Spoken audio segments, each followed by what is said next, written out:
वो नहीं मिल पाता है। लेकिन अगर आपको साहित्यिक रूप से स्थापित होना है और अगर वास्तव में अपने बजाय समाज के लिए कुछ करना है, क्योंकि हमारे प्रसिद्ध व्यंगकार हैं गोपाल चतुर्वेदी जी, वो हमेशा कहा करते हैं कि जो व्यंगकार होता है वो समाज का सफाई कर्मी होता है।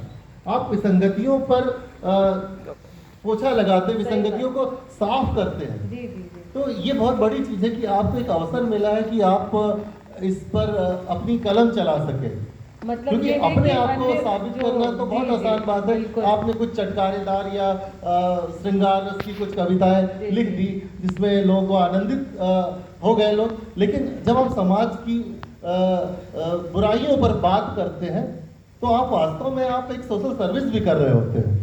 जी, और हमारे बीच बहुत सारे युवा साथी भी बैठे हुए हैं, तो वो ये जानना चाहेंगे कि अगर वो व्यंग लिखते समय विशेष रूप से अगर आप व्यंग लिखना चाहें तो किन किन बातों पर हमें ध्यान रखना चाहिए और इसमें कौन सी चुनौतियां हैं जो हमारे सामने आती हैं। अच्छा प्रश्न है कि देखिए व्यंग लिखना और उस पर जैसे आपने देखा हो कि वो जो नट होता है ना वो कभी कभी रस्सी पे चलता है, तो आपको बहुत सावधानी से चलना पड़ता है। जी। दो धारी तलवार की तरह उस पर चलना पड़ता है, क्योंकि आप क्या कर रहे हैं कि एक तरफ तो आप उनका जो वंचित शोषित है उनका आप प्रतिनिधित्व कर रहे हैं अपने लेखन के माध्यम से, विसंगतियों पर लगातार प्रहार कर रहे हैं, चाहे वो सामाजिक हो, प्रशासनिक हो, धार्मिक हो, आर्थिक, सब पे कर रहे हैं। और दूसरी तरफ क्या हो रहा है कि आपको उन वास्तविक विसंगतियों पर ही काम करना है, ना कि आपको टारगेटेड काम करना है। कभी कभी क्या होता है कुछ विचारधारा आपने मन में रख ली, पूर्वाग्रह से ग्रसित हो गए कि नहीं मैं ये पंथी हूँ, वो पंथी हूँ, और ये सरकार, ये व्यक्ति मेरे मैं चूंकि मैं इसको पसंद नहीं करता हूँ तो मैं टारगेटेड या अटैक करूंगा। तो इससे बचना चाहिए। कहीं ना कहीं समग्र लेखन हो, सम्यक लेखन हो, और वास्तव जो बिंदु होते हैं जहाँ से मुझे लगता है कि वो गंगोत्री भ्रष्टाचार की या विसंगति की बह रही है, उसी को रोकने का काम करना चाहिए। और व्यंग जो है वो व्यक्ति पर ना हो, व्यंग प्रवृत्ति पर हो, क्योंकि प्रवृत्तियाँ बनी रहती हैं, व्यक्ति आते हैं चले जाते हैं, और वो जो व्यंग होता है वो भी तभी जिंदा रहता है जब आप प्रवृत्ति पर व्यंग करें। जी, यही चीज़ कबीरदास जी ने कहा था साक्षी भाव से, इसीलिए उनकी साखियाँ जो प्रसिद्ध हैं वो साक्षी ही हैं। हम साक्षी बने परिस्थितियों के, तब हम ज़्यादा अच्छा लिख सकेंगे। बहुत सुंदर आपने बताया, क्योंकि अगर हम नैयर जी के शब्दों में कहें तो धरती से सैलाब उगाने के धुन में, धरती से सैलाब उगाने के धुन में वो मिट्टी में आंसू बोने लगता है। तो ऐसी जब चीज़ें होंगी तब हमारा समाज जो है वो और आगे बढ़ेगा। क्योंकि आपसे ये भी साथ में हम जानना चाहेंगे कि क्या कुछ ऐसे आपके व्यक्तिगत भी अनुभव थे, उन अनुभवों को व्यंग के रूप में आपने जिसे लिखा हो, तो अगर कोई ऐसा हो तो वो किस्सा सुनाइए, क्योंकि हमारे बच्चों को बहुत अच्छा लगेगा। देखिए जो व्यंग होते हैं तो वो व्यंग हमेशा व्यक्तिगत अनुभवों पर ही होते हैं, क्योंकि जिस समाज में मैं रहता हूँ उसी समाज में आप लोग रहते हैं। वो वही व्यवस्था का से मुझे भी जूझना पड़ता है जिस व्यवस्था से आप लोग जूझते हैं। तो जो पर्सनल अनुभव होते हैं वो व्यंग में ही निकल करके आते हैं। कई बार ऐसा हुआ है कि ट्रैफिक जाम में फंस गया,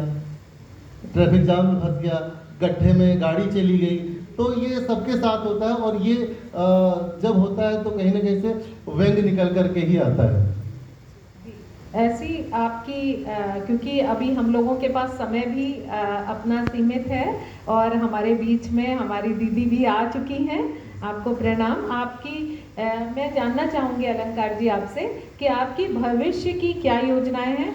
सुना आप एक व्यंग उपन्यास भी लिख रहे हैं। जी बिल्कुल, चूँकि मैं शिक्षक हूँ और शिक्षा जगत विसंगतियाँ हर जगह, चूँकि जिस फील्ड में मुझे 20 साल हो गया पढ़ाते हुए, तो जो भी मेरे अनुभव हुए खट्टे मीठे, तो जो मेरा फोकस है वो शिक्षा जगत की विसंगतियों पर केंद्रित है, और उसी पर आधारित मेरा एक व्यंग उपन्यास लगभग पूरा हो चुका है। इसका शीर्षक टेढ़ी चाल है, क्योंकि कहते हैं ना सीधे रास्ते की भी टेढ़ी चाल है, तो उस टेढ़ी चाल पर प्रहार ये उपन्यास कर रहा है और ये आशा है कि इसी साल आप लोग ये समक्ष आ जाएगा।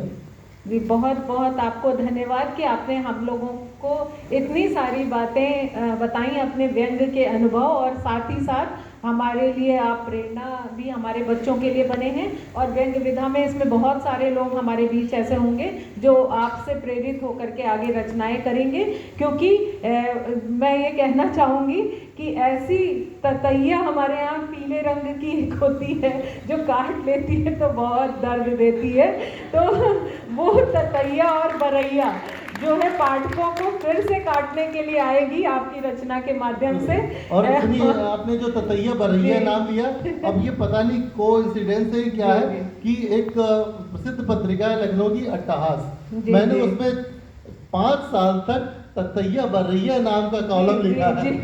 मेरे कॉलम का नाम ही था ततैया बरैया, और ततैया बरैया जो डंक मारती है बहुत फेमस, जिसको लगा होगा वही जानता है। ऐसे ही हमारे समाज में भी बहुत सारे ऐसे दंश हैं जिसके दर्द को हम सब महसूस करते हैं, बस उसको अभिव्यक्ति हमें किस तरह से देनी है। आप पहले शुरू करिए लिखना, अपने आप वो खुद ब खुद आ जाएगा। तो जैसे आपने लिखा, बहुत सारी रचनाएं याद आ रही हैं, खुदा झूठ ना बुलवाए आदि बहुत बहुत ऐसी हैं कि लेकिन झूठ बुलवाती हैं और हम लोग माफ़ी मांगते हुए फिर भी झूठ बोलते हैं। तो ये अब अपनी वाणी को मैं विराम दूंगी। आपको बहुत बहुत आपका अभिनंदन है हमारे इस मंच से, और अंग्रेजी विभाग को धन्यवाद कि उन्होंने यहाँ पर इतनी प्रतिभाओं को हम लोगों से उनका परिचय करवाया। और साथ ही साथ अंत में मैं बस इतना ही कहना चाहूँगी, शब्दों की रफ्ता रफ्ता ज़रूरत ही नहीं रही, शब्दों की रफ्ता रफ्ता ज़रूरत नहीं रही, अब वो भी समझ लिया जो उसने कहा न था। तो अब जो है हम आपकी उन चीज़ों को, आपकी रचनाओं से फिर आगे मुखातिब होंगे और किसी और मंच पे हम फिर से मिलेंगे, और मैत्री जी हम लोगों को फिर से याद करेंगी। और इन्हीं शब्दों के साथ आप सभी को बहुत बहुत धन्यवाद, और ख़ास करके अलंकार जी, आप अपनी इस रचना की ऊंचाइयों को और भी आगे प्राप्त करें और हम लोग किसी और बड़े मंच पे आपको फिर से देखें। बहुत बहुत बस धन्यवाद। 2 लाइनों के साथ मैं भी समाप्त करना चाहता हूँ कि घर खुदा मुझसे कहे, घर खुदा मुझसे कहे कुछ मांगे बंदे मेरे, घर खुदा मुझसे कहे कुछ मांगे बंदे मेरे, मैं तो बस इतना कहूँ कि महफिलों का दौर बस यूं ही चलता रहे। वाह, बहुत बहुत सुंदर। और ये चलता रहेगा महफिलों का दौर, क्योंकि हौसलों की उड़ान जो है अभी बाकी है, और हम लोग उस उड़ान को भी आपकी अवश्य ही आगे देखेंगे। इन्हीं शब्दों के साथ बहुत बहुत धन्यवाद। धन्यवाद सर और मैम। कबीरदास और व्यंग की काफ़ी चर्चा हुई, तो एक छोटा सा दोहा उनका याद आ गया। जहाँ धर्म है तहाँ, जहाँ दया है तहाँ धर्म है, जहाँ लोभ वहाँ पाप, जहाँ क्रोध तहाँ काल है, जहाँ क्षमा वहाँ आप। तो अगर मुझसे कोई गलती हो जाए तो माफ करिएगा। Now I would like to invite Professor M. Priyadarshini to felicitate our moderator and speaker.